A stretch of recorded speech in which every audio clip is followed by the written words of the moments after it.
말씀이 그립고 주님이 그리워서 주님 앞에 나와 예배하는 사랑하는 귀한 교우 여러분들에게 오늘도 주님의 크신 은혜와 은총과 축복이 함께하기를 소망합니다. 우리 옆 사람과 뒤에 분과 고개 숙여 인사하십니다. 잘 오셨습니다. 반갑습니다. 주의 이름으로 축복하고 환영합니다. 잘 오셨어요. 저는 오늘 본문에 이 물된 동산이라는 성경 구절을 읽을 때마다 참 기분이 좋습니다. 왜냐하면 옛날 어렸을 적 옹달샘 같은 느낌이 들기 때문입니다. 이 어렸을 적 불렀던 동요 가운데 옹달샘이라는 동요가 있습니다. 혹시 여러분 기억나십니까? 깊은 산속 옹달샘 누가 와서 먹나요? 그런 가사가 있죠. 깊은 산속 옹달샘 누가 와서 먹나요? 맑고 맑은 옹달샘 누가 와서 먹나요? 누가 와서 먹죠? 그렇죠.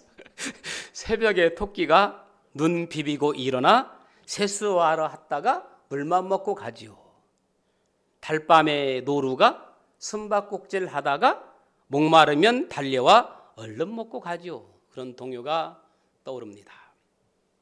사람들의 마음속은 누구나 물된 동산 같은 동심의 옹달샘이 있습니다. 특히 구약 성경 잠언에 보면 물, 샘이라는 단어가 종종 나옵니다.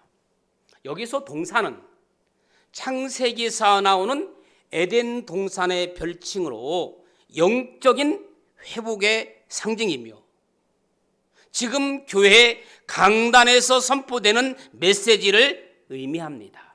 할렐루야.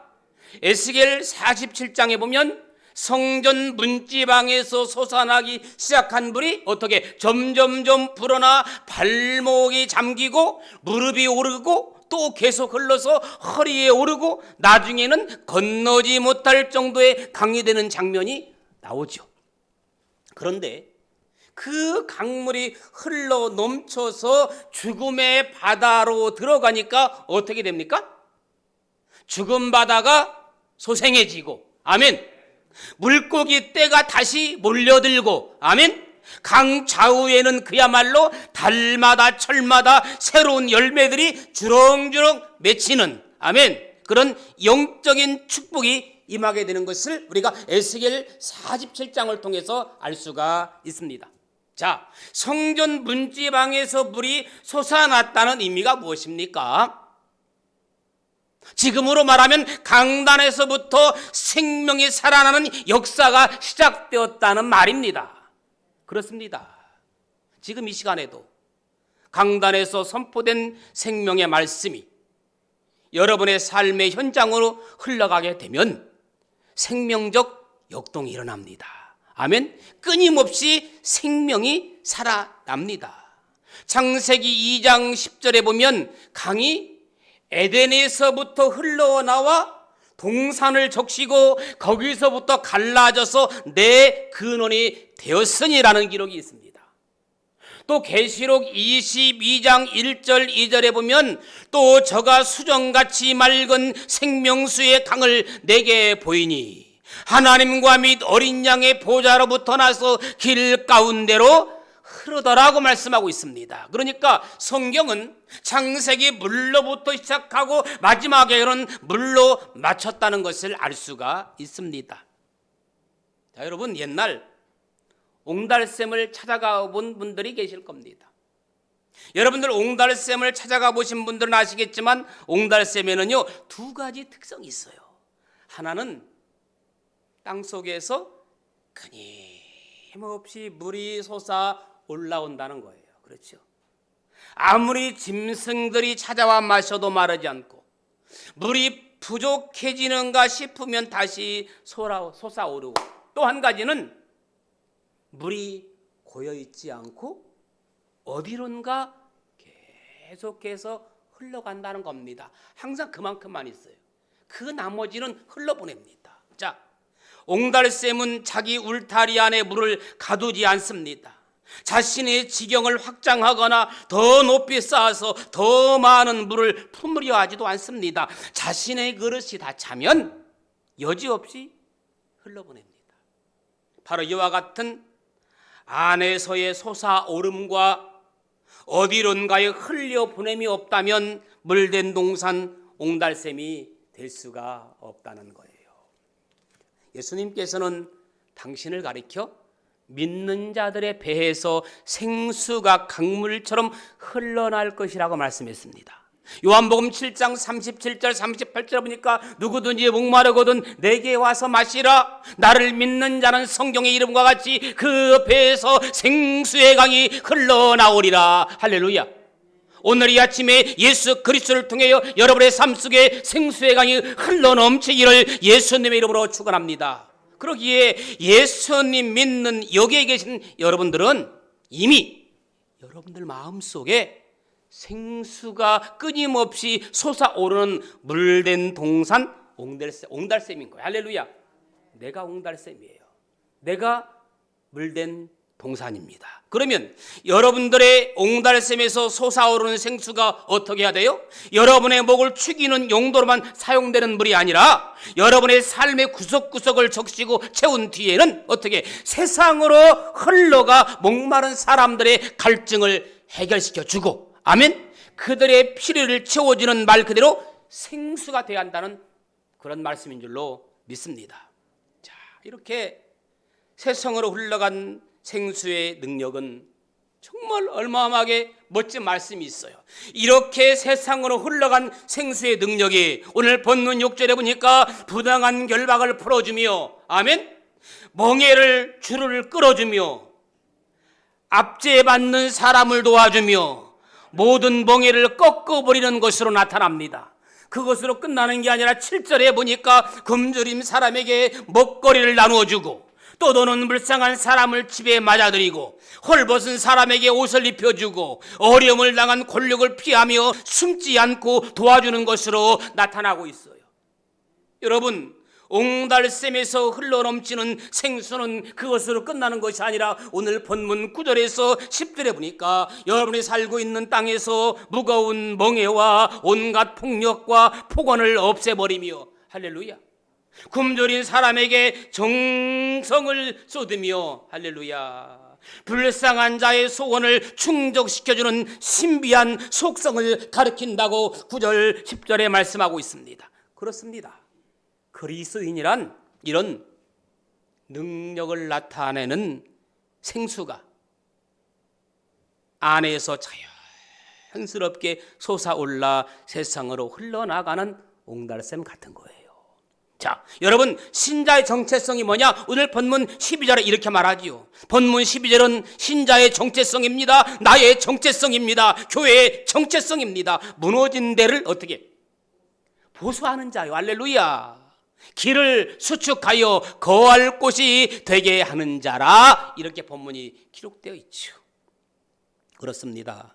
그리스도인이란 무너진 가정을 보수하는 자, 무너진 사회를 보수하는 자, 무너진 길을 수축하여 다시금 다닐 수 있게 하는 자, 무너진 집을 다시 세워서 사람이 살 수 있게 하는 자, 파괴된 생태계를 보수하고 수축하여 새 하늘과 새 땅으로 만든 자, 이게 바로 그리스도인의 사명, 물된 동산 성도의 사명인 줄로 믿습니다. 그렇기 때문에 물된 동산 옹달샘의 존재 목적은 어떻게? 솟아오르는 물을 세상으로 흘러보내는 거예요. 아멘. 그리고 그 흘러간 물을 통해서 세상의 각종 갈증을 해결시켜주는 데 있는 거예요. 오늘날 교회의 존재 목적이 바로 물된 동산 옹달샘 역할을 감당하는 겁니다. 그런데 문제는 이런 물된 동산 역할을 해야 할 교회들이 물이 흐르지 않고 고여 있습니다.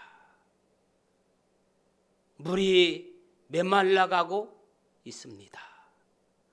지금 필요한 것은 가물어 메마른 땅에 단비를 내리시듯 성령의 단비를 부어 새 생명이 필요한 때인 줄로 믿습니다.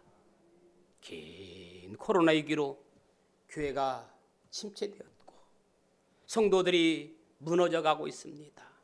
마치 수명이 다 된 배터리처럼 힘을 발휘하지 못하고 있습니다.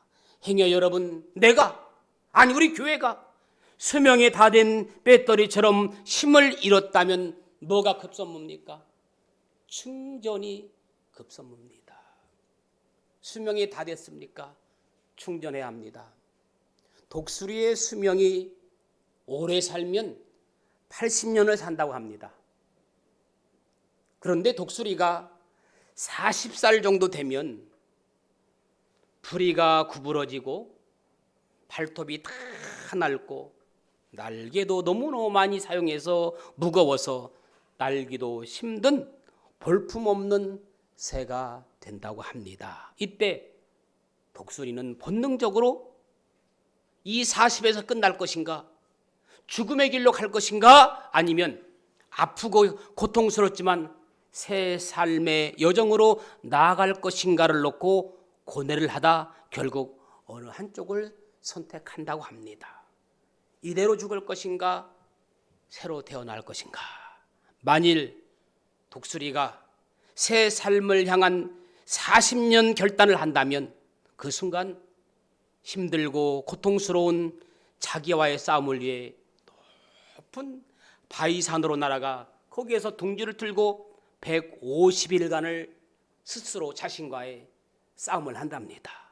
구부러진 부리가 다 타라질 때까지 바위에 자신의 부리를 쪼아댑니다. 마지막 부리까지.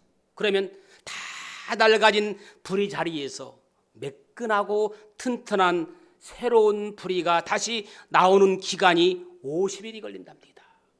그러면 이미 독수리는 이 새로운 부리로 이제 낡은 발톱을 하나씩 뽑기 시작하여 다 뽑아버리고 나면 그 자리에서 새 발톱이 나오는데 50일이 걸린답니다. 마지막으로 독수리는 자신의 무거운 깃털을 하나씩 털어버리고 새 깃털이 나는 털갈이를 하는데 50일이 걸린답니다. 이렇게 생사를 건 150일의 처절한 싸움을 끝난 후 새로운 후반전의 튼튼한 삶을 살게 된답니다. 어쩌면 지금 우리에게도 독수리와 같은 도전과 혁신이 필요한 자리에 와 있는지도 모릅니다. 어쩌면 우리의 신앙도 독수리와 같은 어떤 도전과 혁신이 필요할 때가 저는 지금이라고 생각합니다. 독수리의 처절한 변화처럼 나의 낡은 사고방식과 낡은 습관들을 과감히 떨쳐버려내지 않고는 이제는 우리의 신앙이 오뚜기처럼 독수리처럼 날아갈 수가 없다는 말입니다. 물될 농산 같은 옹달샘 같은 교회를 이루기 위해서는 과감한 변화를 두려워하지 말고, 아멘. 지나간 과거에 주저앉아 있을 것도 아니고 훌을 털어버리고 새롭게 축복과 희망을 향해 독수리처럼 과감하게 22년 새로운 현실에 도전하는 저 여러분들 되기를 예수님의 이름으로 축원합니다. 적어도 오늘 여러분 이 자리에 참석한 여러분들은 도전과 희망을 꿈꾸며 이 자리에 참여한 줄로 믿습니다. 몇 가지 말씀을 드리려고 합니다. 물된 동산 옹달샘 같은 교회는 항상 생수가 넘칩니다. 뭐가 넘쳐요? 생수가 넘쳐요. 특별히 오늘 본문의 배경이 되는 이 중동의 팔레스타인 지방에는 물이 생명과도 같은 겁니다. 그래서 축복이 멈출 때는 뭐라고 하느냐? 사막의 샘이 마른다는 표현을 씁니다. 축복이 임할 때는 사막에 샘이 넘쳐 흐른다는 표현을 씁니다. 그럼 우리가 주일학교 때 이런 찬양 불렀죠. 사막에 샘이 넘쳐 흐르리라. 한번 찬양하십시다.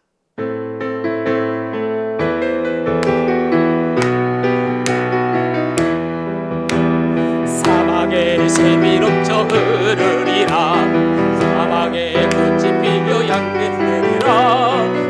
주님이 다스리는 그 나라가 되면 사막에 꽃동산 내 사자들이 사자들이 어린 양과 뛰놀고 어린이들 함께 뒹구는 참 사랑과 기쁨의 그 나라가 이제 속히 오리라. 할렐루야. 이런 나라가 속히 왔으면 좋겠어요. 저는 우리 교회가 다시 생명의 샘이 넘쳐 흐르기를 축복합니다. 지쳐있고 낙심되고 상처받은 심령들이 다시금 회복되는 물된 동산 옹달샘이 넘쳐 흐르기를 소망합니다. 사람에 의해 흔들리지 않는, 과거 이사야 선지자가 활동하던 주전 690년경 팔레스타인 지방에서는 샘물이 있으면 가장 큰 부자였어요. 지금은 금덩이가 많아야 부자지만 그 당시에는 금덩이도 필요 없습니다. 여러분, 창세기에 보면 이삭과 블레셋 사람들이 싸웠죠. 뭘 차지하려고?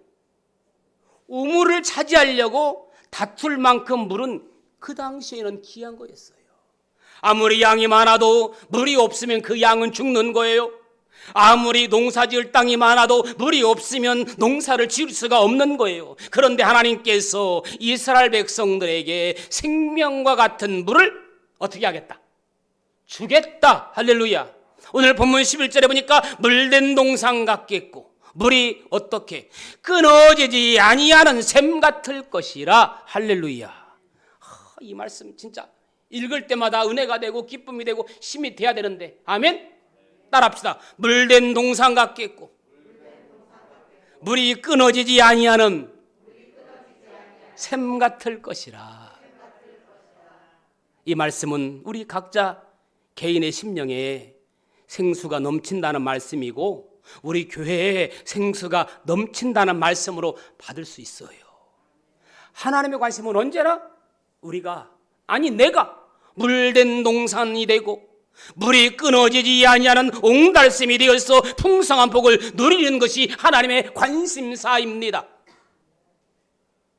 저는 이 말씀을 따라 여러분이, 제가 우리 교회에서 축복의 통로가 되고, 아멘, 축복의 물꼬를 여는 인물 되기를 소망합니다. 내가 축복의 물꼬를 열었으면 좋겠어요. 상처받은 사람을 내가 축복의 문을 열어서 그들의 치유가 되고 회복이 되고, 아멘. 나 자신이 물된 동산 같은 인생을 살 수 있도록 비전을 품읍시다. 자, 보세요. 예수님이 가시는 곳마다 어떤 일이 이루어졌는가 생각해 보십시오. 예수님이 가시는 곳마다 온갖 축복과 요소들이 막혔다가 다시 열리고 병이 치유되고 기적이 일어나고 생명이 회복되었습니다.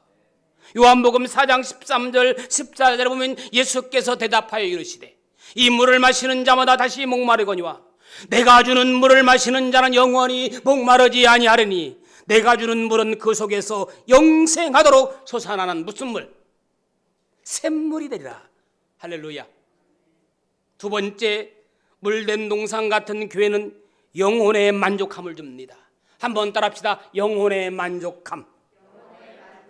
여러분, 사람은 영과 육이 구성되어 있어서 이 두 가지 요소가 균형을 이룰 때 건강한 신앙인이 될 수 있는 거예요.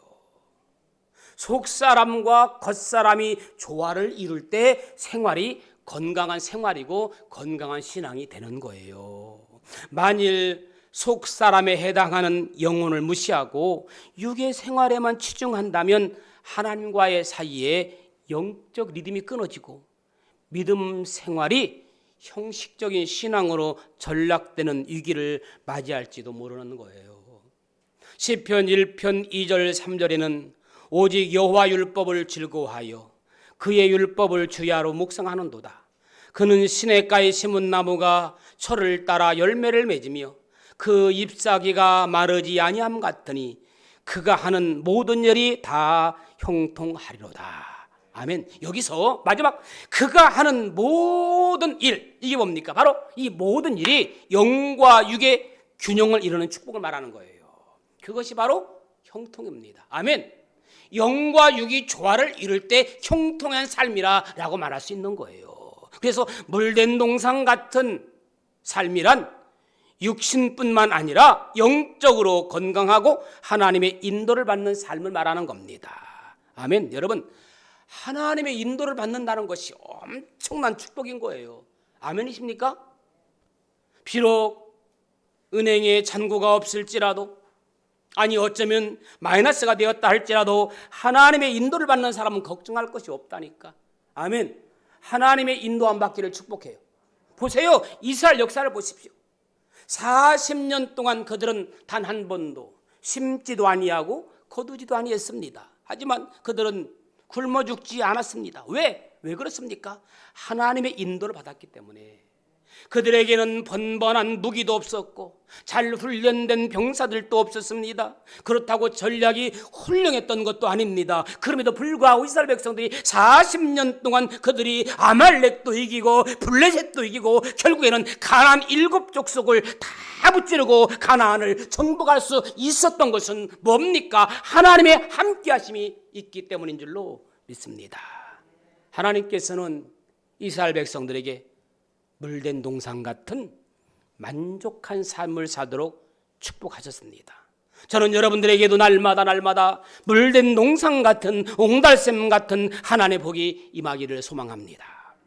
여러분들의 가정이 물된 동산 같은 가정, 여러분들이 경영하는 사업장이 물된 동산 같은 사업장. 아멘. 그리고 우리 교회도 어떠한 가뭄의 날씨에도 끄떡없는 물된 동산 같은 교회가 되기를 축원합니다. 마지막 세 번째, 물된 동산 같은 교회는 근심을 주어줍니다. 뭘 주어줘? 근심. 잠언 15장 13절에 보니까 마음의 즐거움은 얼굴을 빛나게 하여도 마음의 근심은 심령을 상하게 하느니라. 또 잠언 17장 22절에 보니까 마음의 즐거움은 양약이라도 심령의 근심은 뭘 마르게? 뼈를 마르게 하느니라. 예수 믿는 사람은 웬만하면 근심을 지워버려야 합니다. 예수 믿는 사람이 맨날 얼굴에 근심 내천자를 달고 살면 안 됩니다. 저는 가끔 세상 밖에 나가서 스트레스 받고 지쳐 있다가도 이 말 저 말 들으면서 힘들어 있다가도 교회 안에 들어오면 편안해집니다. 아멘. 여러분들도 교회 와서 편안함을 누릴 수 있기를 축복해요. 아멘. 교회는 근심을 지워주는 곳이에요. 할렐루야. 예수님은 내일 일을 위하여 염려하지 말라고 말씀하시지만 그래도 솔직히 근심에서 쉽게 벗어나지 않습니다. 아무리 내가 염려하지 않으려고 근심하지 않으려고 잊어버리려고 해도 사람이기 때문에 솔직히 근심에서 쉽게 벗어나지 않습니다. 여러분, 염려 근심 없고 기쁜 일만 있으면 얼마나 좋겠습니까? 그러나 하나님 나라에 들어가기 전까지는 피할 수 없습니다. 뭐 피할 수 없으면 즐겨라는 말도 있지만 문제는 문제 없는 인생은 없어요.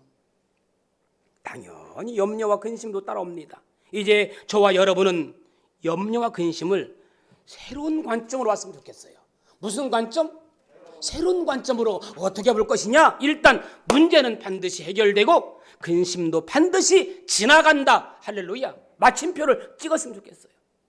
엔드가 아니라 문제는 반드시 해결되고 근심도 반드시 지나간다. 마침표를 찍었으면 좋겠다 그 말입니다.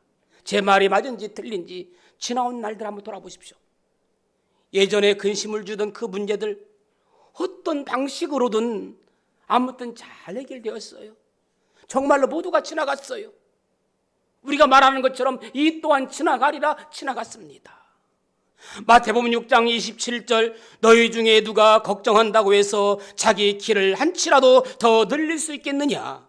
이제부터 모든 범사를 하나님께 의지하고 맡기십시오.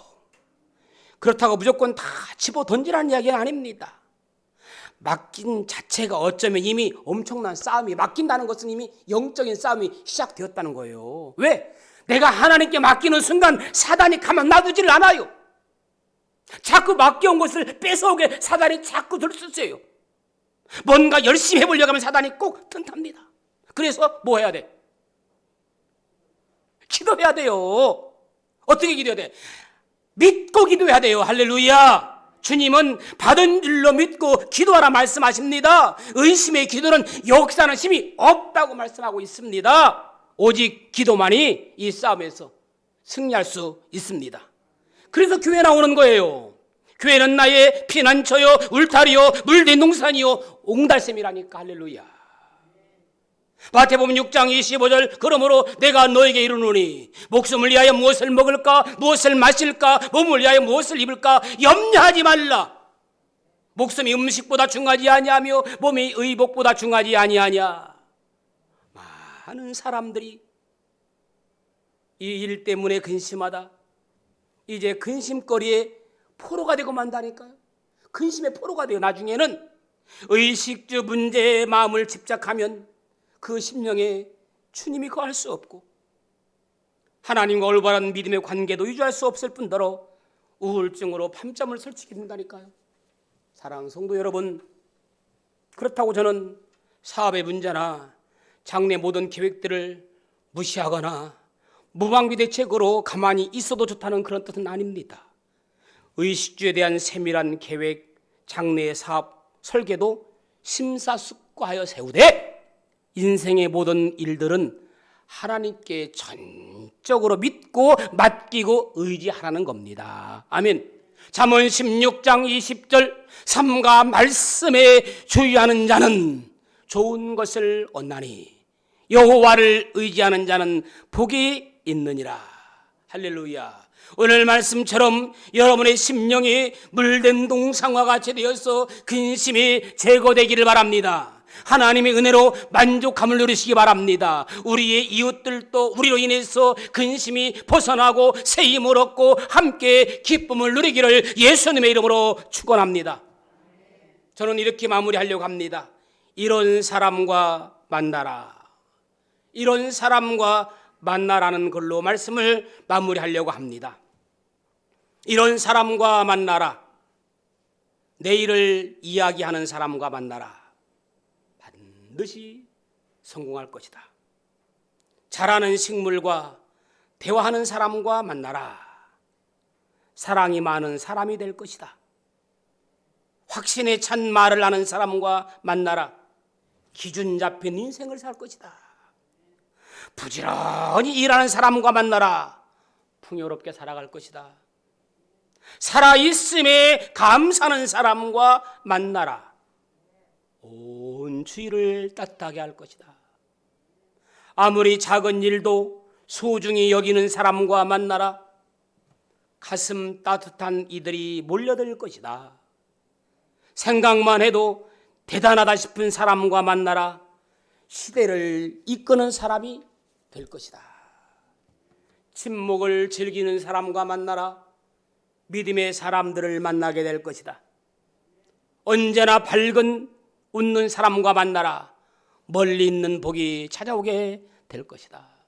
여러분, 사해 바다는 물을 받아들이기만 하고 흘러보내지를 않아서 죽음의 바다가 되었지만 갈릴리 호수는 심서 내보내는 호수가 되어서 생명을 살리고 각종 물고기가 살고 식수로도 제공됩니다. 우리 모두가 2022년 믿음의 큰 그림을 그리면서 나로 인해 교회가 힘을 얻고 부흥을 이루는 비전을 품으시기를 주님의 이름으로 축원합니다. 물된 동산 같은 교회가 되어서 생수를 매일매일 흘려보내는 교회가 되기 위해 힘쓰는 저와 여러분들 되기를 예수님의 이름으로 축원합니다.